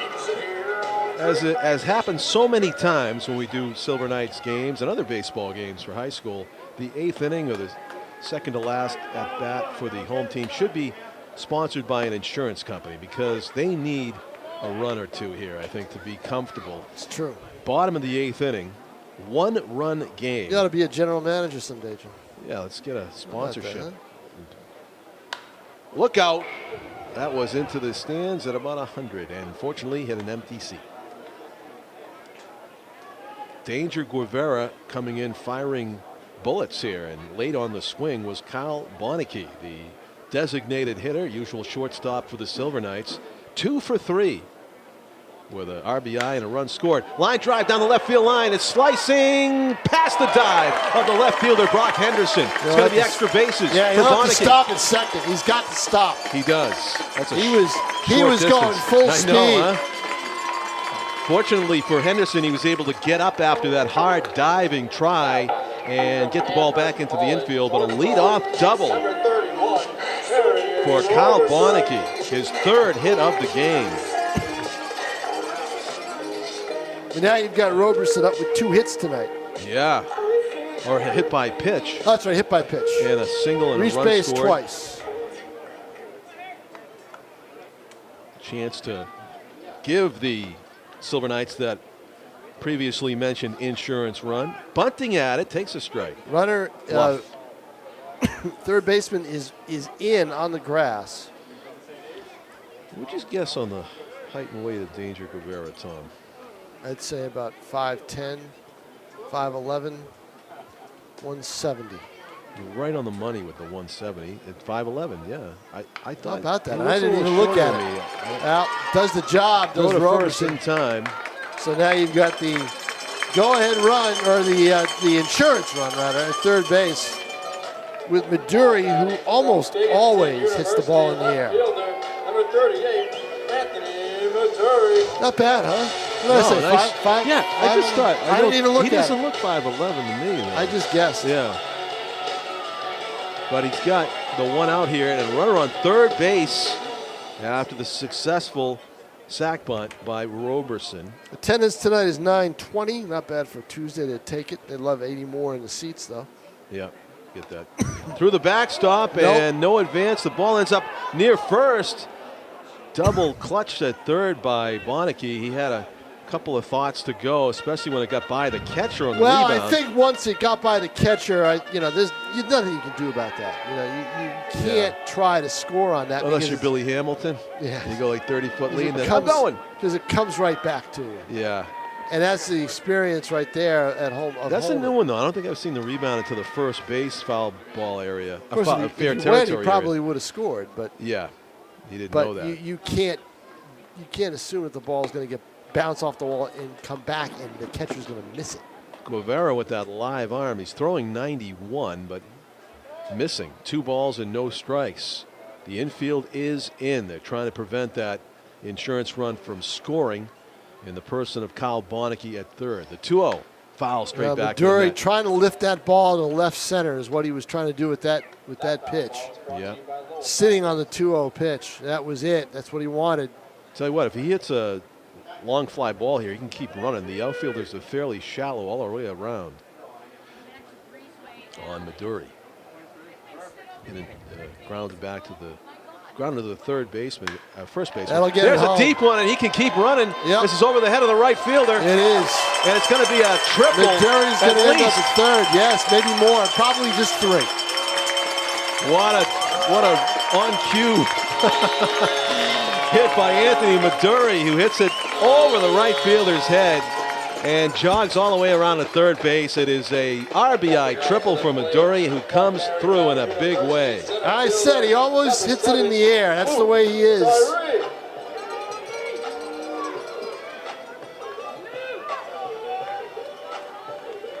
So gambling, the Seacoast outfielders trying to cut down the run at home on a tag-up situation. They get burned by the opposite field triple by Anthony Maduri. And here goes Luke Tyree, who's got a walk and a run scored in this one.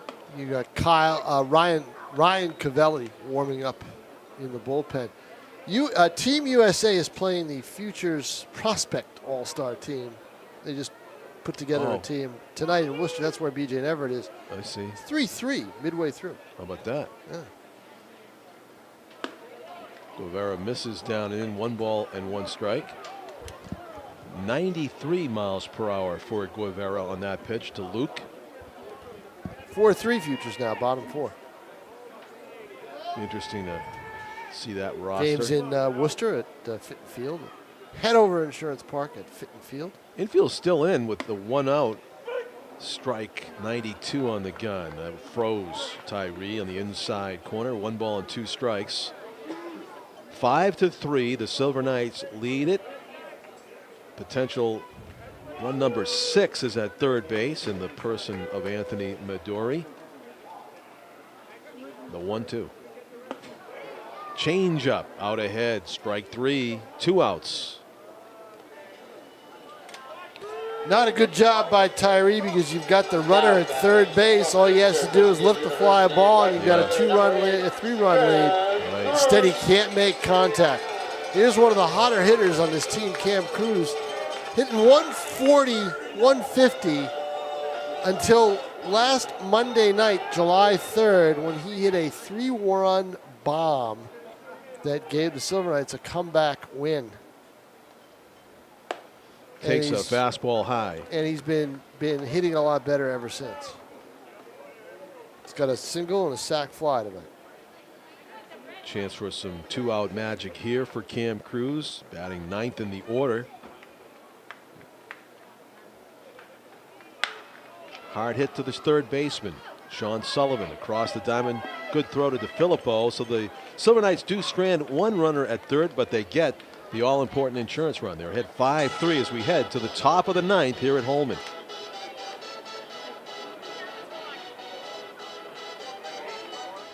Now batting from Southern Connecticut University, second baseman, number 20, Jimmy Palmer.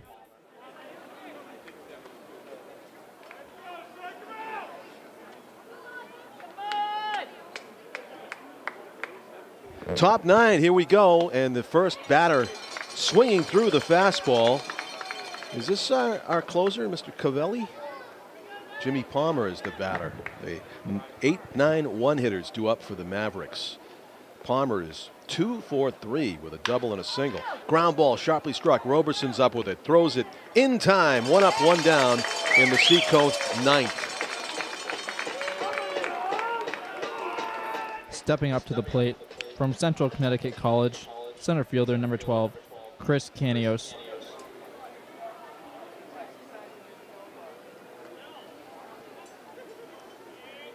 Is this Jandro, number 35, pitching, or is it? Should be Cavelli.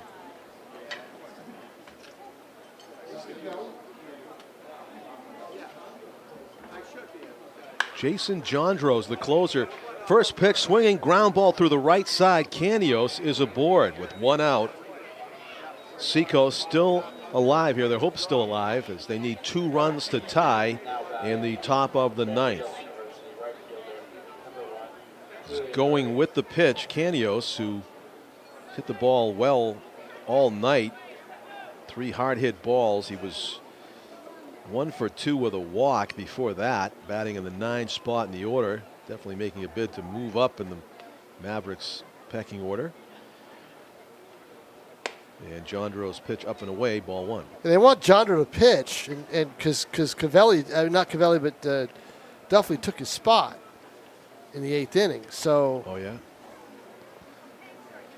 So giving Jondro the chance at the closer's role. Roberson backhands it, throws to second in time to get the lead that runner. was a great play by Roberson. He had to be pinpoint with that. Once he decided he had to go to second, I don't know if he would have gotten him at first with that long throw. His legs might have gone out from under him if he tried it. Yeah, you have the lead batter too to hit that Burry. Yep, but that's big. You get away with not having the runner at second base.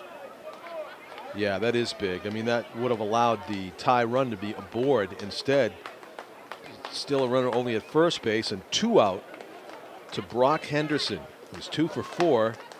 The left fielder for Seacoast, trying to keep the inning alive at 93 on the gun there from Jason Jondro. Entered the game holding opponents to a 189 batting average. Misses up and away. Jondro's problem or not a problem? Yeah, 15 walks in 15 innings. The 2-0 pitch. Ground ball, Cam Cook to second. Game over. Silver Knights win it 5-3. Great pitching, timely hitting, and they win this contest on a beautiful summer night here at Holman. Not bad. Yeah, that was the key. For Tom King, I'm John Collins, thanking our cameraman Tim O'Neill for another outstanding job. The final score for the final time, the Nashua Silver Knights 5 and the Seacoast Mavericks 3.